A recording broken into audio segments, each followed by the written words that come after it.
na tayo inutusan ni Elijah to spy on Zeph. Pati ikaw pinagbayad niya ng renta. Grabe. Tapos siya pa talaga wala rito ah.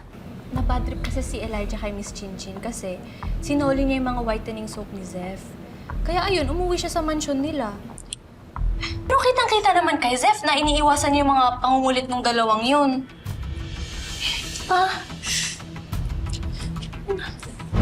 Umiiwas o nagpapahabol?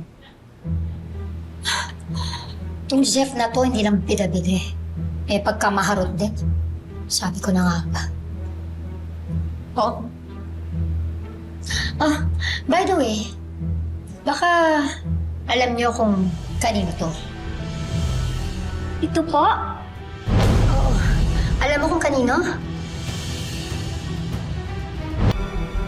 Di po eh. Papasa.